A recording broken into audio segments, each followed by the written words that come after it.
GDP বাড়ছে, কিন্তু এই জিডিপি পরে আপনাদের কোনো লাভ হয়েছে? এই এই পাওয়ার প্ল্যান্ট তো খুব সহসা কোনো বিদ্যুৎ উৎপাদন করতে পারবে বলে মনে হচ্ছে না।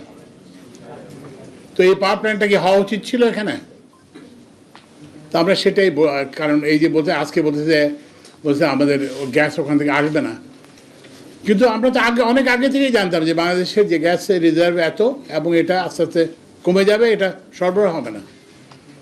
তো এখন এটা কার স্বার্থে এটা এখানে বিদ্যুৎ কেন্দ্রটা স্থাপিত হলো? কার স্বার্থে এখানে 8,000 আর 9,000 কোটি টাকা খরচ হলো, কিন্তু মানুষ এটা থেকে কোনো উপকার পাচ্ছে না।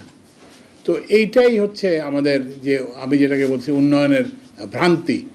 তো এইটা হচ্ছে ভ্রান্তি, কারণ এখন আমরা এইসব দিয়ে মেজার করবো না। আমরা উন্নয়নকে এখন মেজার করব যে মানুষের কি জীবনের কি উন্নতি হয়েছে। এটা একটা খুবই দুরূহ সমস্যা এই জন্য যে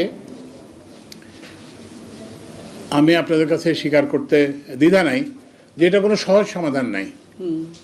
সহজ সমাধান নাই কেন? কারণ হচ্ছে যে আপনার তো আমাদের গ্যাস আছে হচ্ছে কোথায়, সিলেট টিলেটের দিকে, আর আমরা কিছু গ্যাস আমদানি করি মহেশখালী মাতাবাড়ি ওখান থেকে।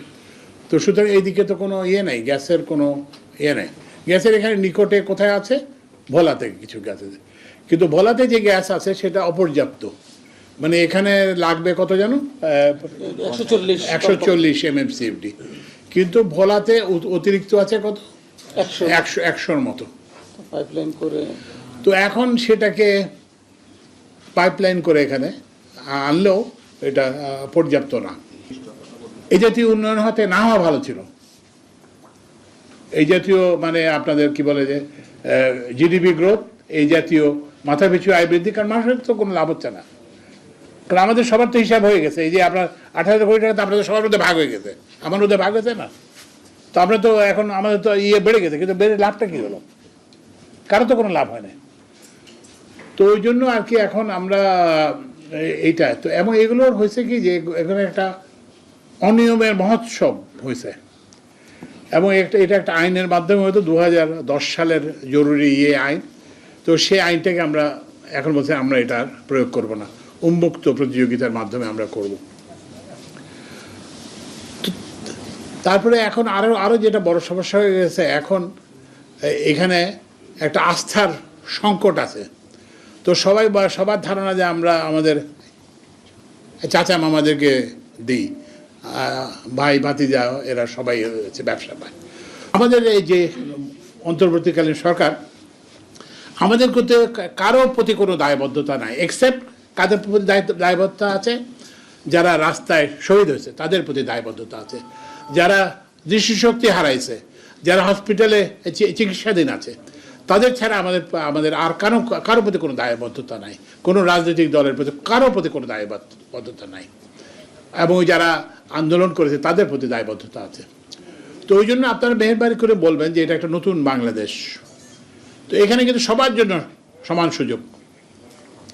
আমরা আগের মতো যে আগে থেকে ঠিক করবো, ওকে প্রজেক্টটা দিব, তারপরে প্রজেক্টটাকে এইভাবে সাজানো হবে যে যাতে ওই লোকটাই ওই প্রজেক্ট পায়, এগুলোর দিন শেষ। তো ওই জন্য আমরা যেটা বললাম যে এখন কিন্তু সবার জন্য এটা উন্মুক্ত। বাংলাদেশি যেই আছে, যারই যোগ্যতা আছে, যে প্রকল্প করার যেই আছে, তাকে সেটা দেশি হোক বিদেশি হোক, এবং আমরা সবচেয়ে কম দামে সবচেয়ে ভালো। এখন আমরা এই যে বেশি দামে এসব বিদ্যুৎ কিনে আমাদের অবস্থায় দাঁড়াইছে এরকম, এখন বিদ্যুৎ কোম্পানিগুলো টাকাও দিতে পারি না, আবার যদি বিদেশি হয় তাদের ডলার দিতে পারতেছে না, তারপরে হচ্ছে যে ওই যে কি বলে গ্যাস আমদানির জন্য ডলার দিতে পারছে না। তো এইটা একটা বিতিকিচ্ছি অবস্থার মধ্যে আমরা পড়ছি। দুর্নীতির ব্যাপারে আমাদের যেটা সেটা হচ্ছে যে দুর্নীতি সবসময় মাথা থেকে শুরু হয়। তো আমরা প্রতিশ্রুতিবদ্ধ, এই বর্তমান সরকারের প্রধান প্রফেসর ইউনূস এবং উপদেষ্টা বন্ধু সবাই, যে আমরা নিজেরাই দৃষ্টান্ত হব যে আমরা দুর্নীতির ঊর্ধ্বে। আমাদের কোনো আত্মীয় স্বজন নেই, আমাদের কোনো মামা চাচা ভাতিজা নাই। সরকারি ব্যবসার ক্ষেত্রে আমাদের কোনো না, আমাদের আত্মীয় স্বজন আছে, কিন্তু তারা আমাদের বাসায়, তারা আমাদের সরকারি দপ্তরে। তো ওই জন্য আপনাদেরকে যারা কর্মকর্তা কর্মচারী, কেউ যদি এসে বলে আমার আত্মীয়, হতেও পারে আমার আত্মীয়, আমি তো এখানে বাংলাদেশের মানুষ, কেউ বলতে পারে আমার বন্ধু, হতেও পারে আমার বন্ধু, কিন্তু মেহরবানি করে বলবেন যে ওনার বাসায় যান, বাসায় যেয়ে ওখানে চা খেয়ে আসেন, বিস্কিট খেয়ে আসেন, কিন্তু অফিসের মধ্যে আমাদের কোনো আত্মীয় স্বজন, কোনো বন্ধুবান্ধব নাই। তো আমরা আশা করি যে এই দৃষ্টান্ত আমরা নিজেরা স্থাপন করব, উপদেষ্টারা,